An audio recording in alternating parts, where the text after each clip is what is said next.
In the 1600s, there were two main theories for the properties of light. First was Isaac Newton's.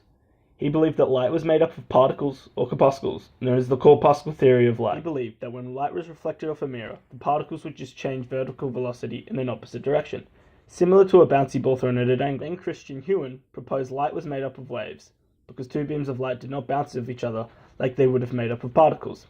This became the debate of whether light was made of waves or particles.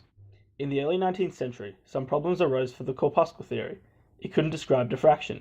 In 1801, Thomas Young performed an experiment in which he shined a beam of light through two slits.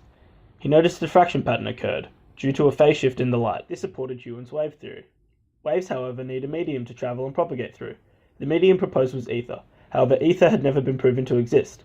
In 1887, an experiment by Michelson and Morley shot light beams off mirrors in different directions at the same time, and for the beams to come back to the same position as each other. If ether existed, then there would be winds from the Earth spinning, much like winds from the air. This would cause different speeds of light, and when they came back to the endpoint, a diffraction pattern would occur. But it didn't. A few years earlier, Max Planck's observations on blackbody radiation found that as the heat of the object increased, the frequency of light increased, and as intensity increased infinitely, the energy did not. This became known as the UV catastrophe. Then, in 1887, Heinrich Hertz first observed the photoelectric effect, when he applied ultraviolet light to a spark gap. If the light was blocked, not as many sparks would occur.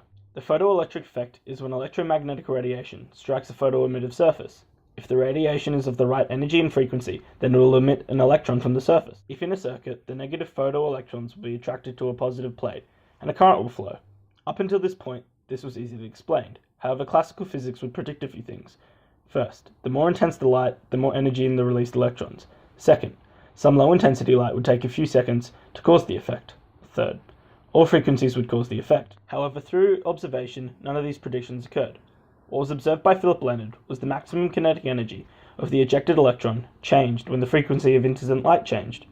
If the frequency of light was right, the electrons would be emitted straight away with no delays, and that no electrons would be emitted if the frequency of incident light was below a certain threshold. Then in 1905, using the research from Max Planck, Albert Einstein theorized that the light must have behaved like particles and waves, known as the wave-particle duality theory. This helps explain the photoelectric effect. Einstein explained light was made up of a finite stream of quanta called photons. Each photon has energy equal to the frequency of light multiplied by Planck's constant. All the photons have the same amount of energy, which means all the emitted electrons will have the same kinetic energy. This also explains intensity. More intense light will have more photons, meaning more electrons will be emitted, each with the same energy, however. To determine whether classical or modern physics was right, we devised an experiment using three variables: the wavelength of light, the aperture of light, and the voltage, or the frequency and intensity of light respectively, only changing one of these variables at a time. To determine the maximum kinetic energy of the emitted electrons, we measured stop voltage. We found that as aperture decreased, stop voltage decreased. As voltage increased, stop voltage increased, and as frequency increased, stop voltage increased. Our findings fit the widely accepted modern model of quantum physics. Our data also fit with the standard created for the experiment by Matthew Hall. Our results, however, were slightly skewed to the overheating of the light source.